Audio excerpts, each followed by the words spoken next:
everybody, it's Nana Murray in Quebec City.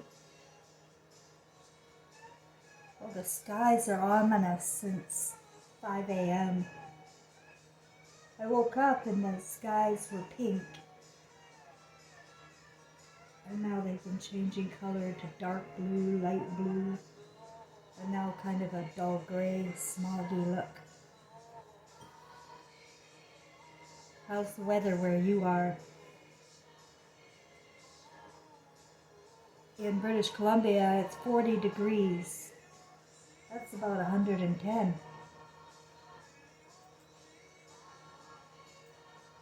In Kamloops. Have you seen the videos on YouTube about the tens of thousands of homeless in Vancouver? Oh, it just keeps getting worse. And a lot of people are on the brink of feeling like they're going to lose everything. Well, that's the imagination for you. So I wanted to talk about, for just a few minutes today, about mental fasting. You know, trying to do things in the physical before they're established in the mental is pretty hard. We can get a lot more done using our imaginations to do mental cleansings. I have learned how to erase thoughts, erase old bits of my imagination that just simply were lies. And even sometimes imagining my brain completely empty, nothing there at all. And it's a practice to go in and meditate and cleanse yourself. Sometimes you'll have tears, you know. And I say we need a baptism of tears for what we've lost and what we've endured for thousands of years. They've made us think that we're stupid and we need to learn. You know, first it was from the rabbis and fathers, then the Greek philosophers. And people have come to count on outside sources for all of their intelligence. And they don't know that they're part of the same pie of God. And they're all-knowing. And you have every answer you seek. Every one of them you know. You have a higher self. I saw a near-death experience from a woman yesterday who said when she crossed over in her near-death experience, she ran into a woman who looked just like her. She was different. She had a few differences, and she had a different story, but she looked just like her. And immediately I thought about the twin flames, which I've been talking about on my channel. We come with twin flames and one soulmate. People that are just like us, but maybe just have a different story. Like my father and my son, and my mother and myself. We are twin flames. Mother and me, and father and son. And you wouldn't guess, and you wouldn't be able to, you just wouldn't think about this kind of thing. Because of the narratives we believe here. So it took a while for me to really feel it. But then now, all the dots are lining up and I see the picture that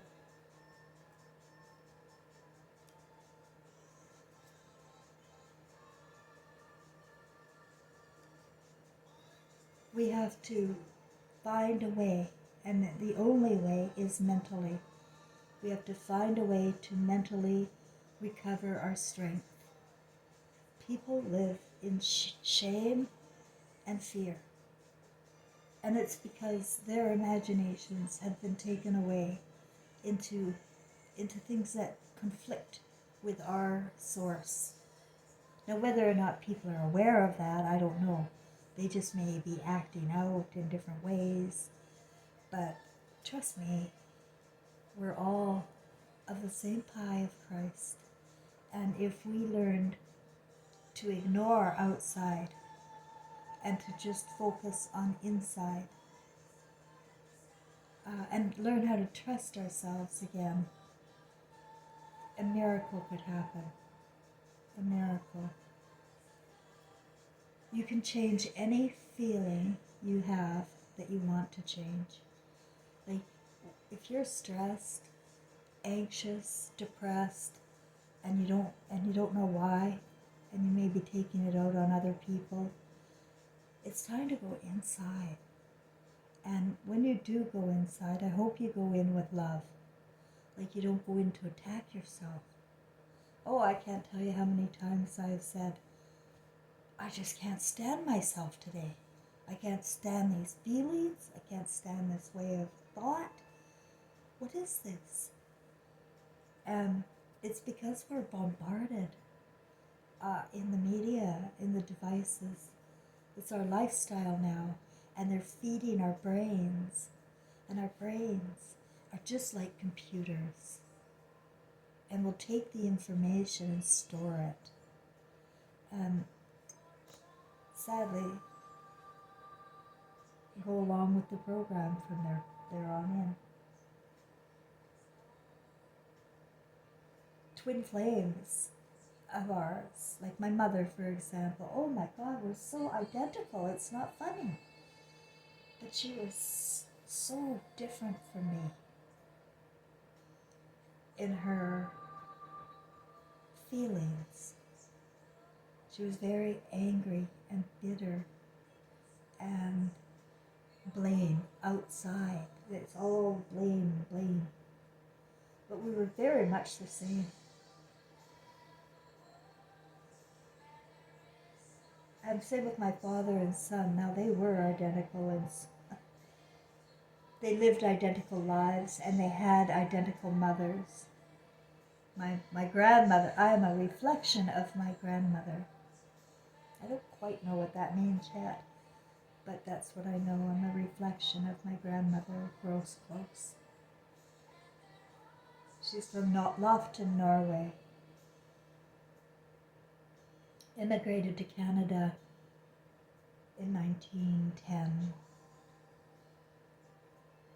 She was 8. And she already lived what we're living through right now, by the way, speaking of repeating history, because I talked to my grandmother a lot. And they went through the Spanish flu. They went through the vaccination thing. They went through the mask thing, the meningitis. Her sister, my grandmother's younger sister, Hilda, died in Star City Hospital when she got meningitis. My grandmother told me she walked into the hospital and was walking down the hall and heard the screams of the patients in pain. Screams. And I'm looking at us, right, 100 years later, and all of the cancer, Parkinson's, multiple sclerosis, diabetes, allergies, autoimmune disorders. Everybody's got something, you know? If not, they're mental and on antidepressants or something. But it's become an artificial world with an imagination that we're sick. And don't you know that's what Jesus said, that the imagination is the manifestor? So you're going to be sick. You're going to keep. That's what we're doing here. Manifesting sick.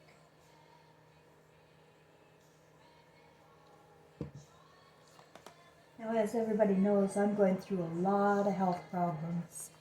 And it's kind of like when you think that you're responsible and you blame yourself for when you're down and you're weak or whatever, you may,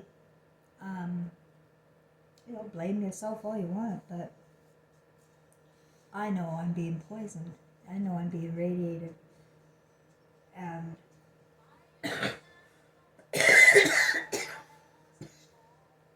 it's designed to make me suffer um, and feel like I'm sick, right? I don't think there's any such thing as sick. I think it's poison. And I also think we have an amazing capacity in our imaginations to heal. I've already done that with the lung cancer and COPD back in 2018. I mean, I went from total internal scar tissue, like it was bad, and I got pneumonia every year.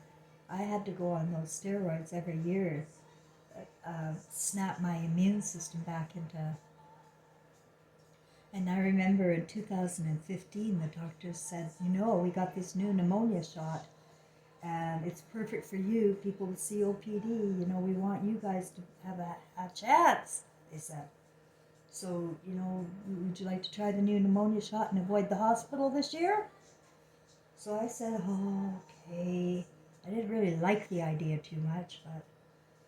And while I was at the drugstore getting the shot, they said at the drugstore, "Do you want the flu shot too? Because, this is a double booster thing."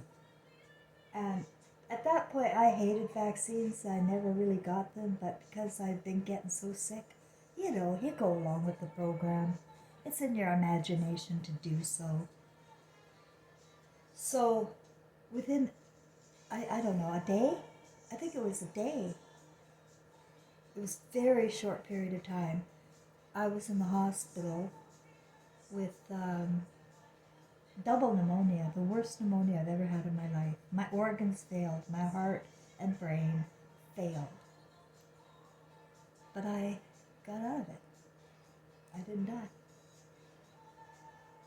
I was in for 30 days, and then I was released for a day, and I had to go back. But I got over that pneumonia. How come? How come I keep getting out of this? And I've got to believe, in my own imagination that I'm here for a reason.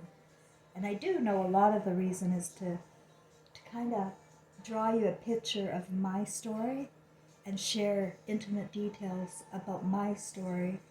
Hopefully you can relate it in some way to yours and benefit from what I'm doing here.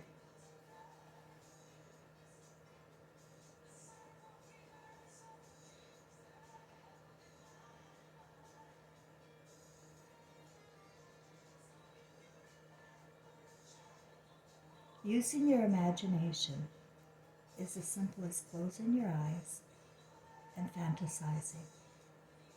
Instead of fantasizing about sex, fantasize about what you want. If you don't know what you want, you can use your imagination to go back into your memories and live in your favorite memories. Like I do that so often. I've got so many amazing memories in my story, in my journey. I was just thinking this morning when I was listening to one of my songs on my playlist, the Hare Krishna song. I'm transplanted to Stanley Park, Vancouver. Again, I was 15, and I was with my mother and family in First Beach at Stanley Park, and having some kind of a fish and chip picnic thing there. And there was some Hare Krishnas over there, banging their drums and being conspicuous in their costumes, right? They were in a cult. And my mom told me. Well, I moseyed on over there, and I sat down with them. I remember having a lemonade or something with them. Outside, out in the open, in the grassy knolls. And just sitting there chatting away with them until my mother came over and told me to come back. And she said, "That's a cult. And you never join a cult," she said. So my mother and I are very, very similar.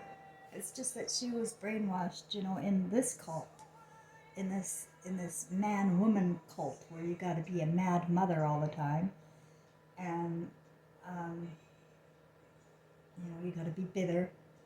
It's acceptable to be angry and bitter here.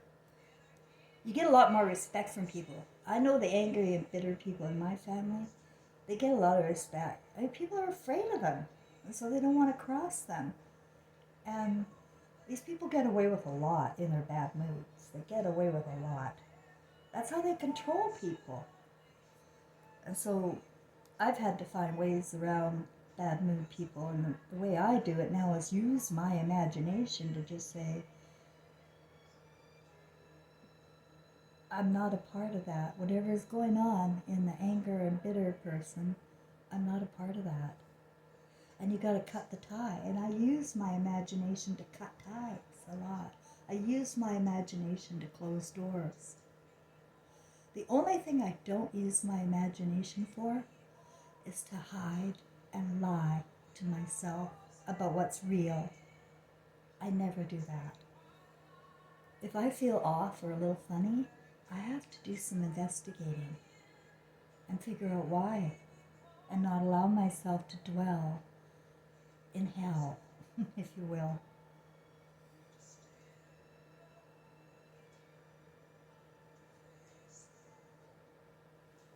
They haven't made it easy for us, but we're figuring it out, and I'm not the only one. There are others that are giving wonderful information regarding our intelligence.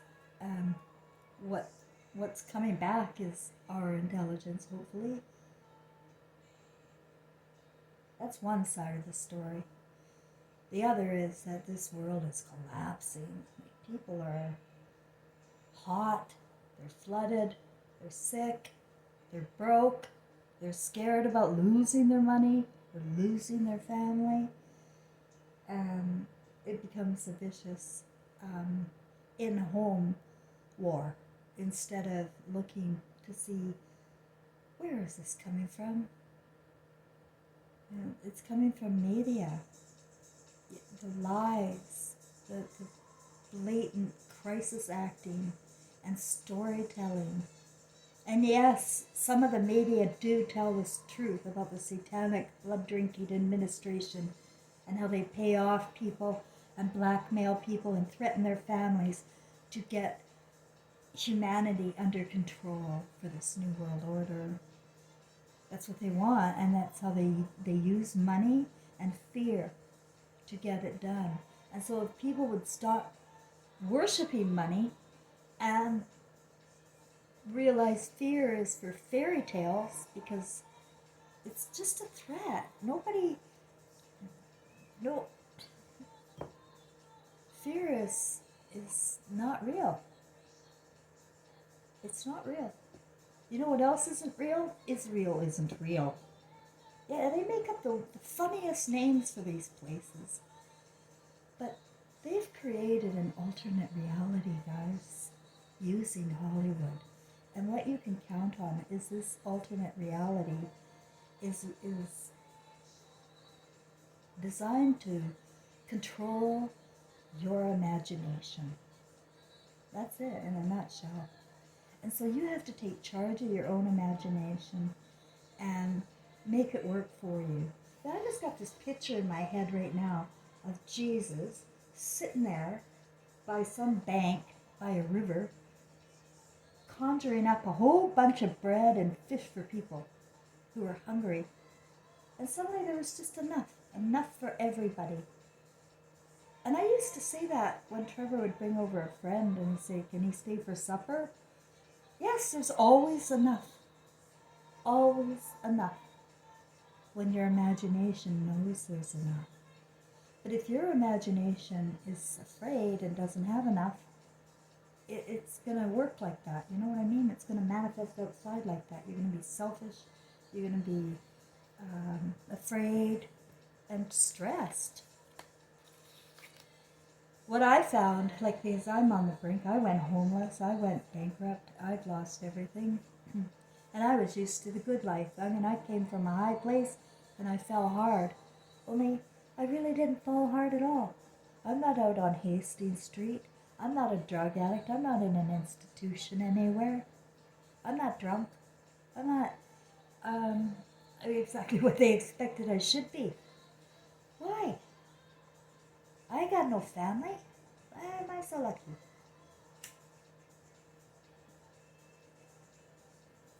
And Christ is in each person, and Christ works through us.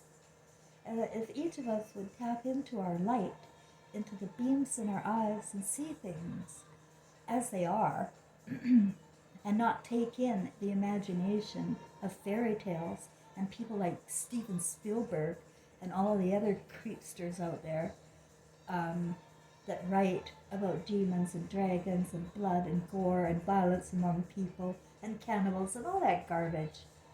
You want that all in your imagination, you're going to belong with them. You're going to belong with them. It's in the music, it's in the grooming. Like when then you see a newscaster on BitChute or YouTube or anything, and they're professional and they've got tens of thousands of subscribers, you can count on them grooming, not giving the news. They're preparing your mental mind. They're preparing your computer for acceptance of a new digital currency, of a new lockdown system, of a new WHO program for health. It's all to get you all comfortable and you already knew it was coming, so now here it is. And then your brain will go into acceptance. It's groomers, stuff that has not happened yet. You watch the news, right? And they say, this is coming, shocking, this is coming next month. Now it's September, oh, this is coming. That is grooming. When you see headlines like, shock, shock, or this is coming next month, oh my God, watch this. I would turn it off and use your imagination to see these media people for the reptilian nature they have. They have no more conscience. And that's the problem. When you don't use your conscience in your imagination, you're going to do anything. And that's why we have so many people doing anything and behaving in any way. Anything goes. If you think the 60s were bad with the baby boomers, are you freaking kidding me? Look at the kids getting these tattoos all over their bodies. I was told that the addiction and attraction to tattooing is more than covering up and hiding the body. It's releasing pain. It's you need to release pain. I couldn't go get any tattoos. I was going to sit there and get needles stuck in you all the time like that. And then you got this ugly black blob on you, or I don't know, I don't like them. And I don't have a judgment against people that get them. I feel there's a lot of pain in people that get them. Like my sister got 2 tattoos right on her hips after her son Daryl died at 4 months old. And now I know, of course, why, our kids are dying like that. Everything is by design. It's a depopulation agenda. They're bringing over other races, and they're going to make a melting pot, and we're going to have a black slave race. I don't know how long it'll take, but that's what their aim is. I don't know what it is about redheads, and I've told you that there's something going on there in that gene pool. There is something going on with the redhead. I know it sounds crazy, but it came to me again this morning that when I was a very small child, I saw an image of a redheaded man with wire glasses and some freckles, and I don't know who he is, but he really disturbs me, and I said, or as a child, I don't like redhead people. Isn't that awful? But that's my reality. That's what was going on with me, and in my imagination. But in my imagination, it's often my own because I am so far removed from popular cults and popular cultures that I really am glad I had my own imagination most of my life. I was a rebel, I was disagreeable, and about, the religions, and I went and argued in every church. So what?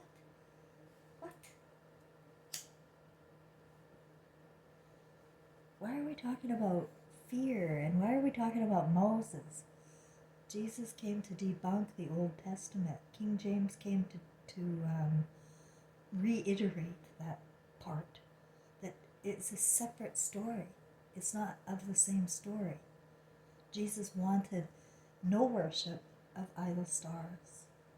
He said there's transcripts that are imaginations of a manifester, and you stick your head in those books, you're going to manifest revelations all the time. And yes, my grandmother already lived through revelations. You think you're special and you're the one here and you're going to have this revelations and whatnot. We go through it every 100 years. And we're going through the same recycle because we're reading the same books. And we're recreating the same history with our own imaginations. And so I want everyone to be free in their imaginations and to create a dream again. Go back to your childhood and try to remember an original dream that you may have had. And, it takes a practice, but in between your work and your kids and your partners and your stress, take a few minutes to use your thinking to work for you. And you can do that by erasing things you don't want to think about and by conjuring up things you do want to imagine. And if you don't know how to do that, go back to your memories and have a good time remembering those moments you had in your life with your family, like I am. I am having a hoot, guys.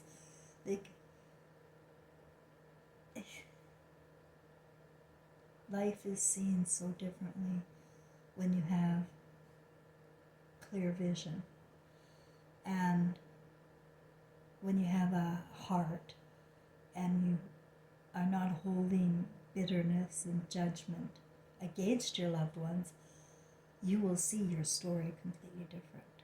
And I see it. Like, I see so much good in my mother today that I never saw before because it was clouded with all her nonsense. But now I can see, she's a lot like me. She's me!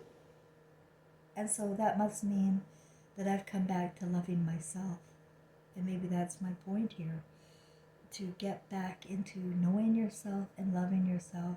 And if there's anything in your imagination that makes you think you're worthless or not of God, or it's too late, or you're hopeless, or you're powerless, that's what's got to get out of your tunnel of imagination and reinvent, create yourself. Look at me. I am recreating Cheryl Ann Groskos. I know it sounds incredible to people that I own the Jesus and Mary story, the King James and Mary story, the Elvis Presley and Gladys Love story, and a couple of Indian kids over there. I own that story too. I haven't been able to get into it yet, but I will. And then I own my story here today. If anybody wants to come and challenge me with how I own these stories, they can. I am open to any questions whatsoever. But if you're coming to me with questions out of a book that the reptiles wrote, I won't be able to help you. And you won't be able to believe me, and you'll be in your imagination of Scripture forever. And you can stay there. I don't want to be around that. I want to be free to have my own imagination. And I want to be free to express it, and I am free to express it. I fear nobody is going to come tell me nothing now, because I'm not powerless anymore, where I used to be, afraid of people and what they say. Now I want to show you how I did it, and encourage you to do the same thing, because we've all lived many lives in different roles, famous roles, poverty roles, rich roles, poor roles, all sorts of roles in our lives. And you can figure out your own just by guessing or seeing who you relate to, what what you're naturally drawn to. That's very important. You know what I was naturally drawn to? I was naturally drawn to religion. I was naturally drawn to music, the Elvis Presley era of music. I was naturally drawn to religion, education, well, everything. But it was to get only a taste of everything. I'm not a graduate. I wasn't able to go full on it. I didn't learn music, but I got a taste of everything in my imagination and my real life experiences. Without my own right, there's no point in life. And I want to express that to you. Without your own right to your own imagination, what are you doing here? You're going along with a satanic program that's killing kids, I'm afraid. And it'll keep us stuck here. Well, you stuck here. I don't think I'm stuck here anymore. I think I've cracked the code of Mother Oi, number 13. The code of breaking the reincarnation trap is to break this imagination while you're alive, to break your ego, to erase the lies, and to not hide in lies in using your imagination to cover it up, to bring everything out into the light within your own story. That is how you can rebuke this administration, and it has to be rebuked for any kind of evolution of your spirit to come back. And then it's here. Your consciousness merges with your brain and your heart, and that's it. That's what you need to do for your wholeness and freedom. That's what the word I was looking for your freedom. Now, I may not be free in Quebec City and in Canada. We're not free. I can't do what I want. However, I am free in my thinking, and nobody is going to control my thoughts. And if anybody tries to control my thoughts, I just use my imagination to block it out. And that's not hiding. That is being loyal and focused on me and who I am, what I'm doing here, what my role is. Otherwise, I'm turning my will over to every other Tom, Dick, and Harry who wants to control me and my mind. And I'm just not going to have it, guys. Thanks for listening.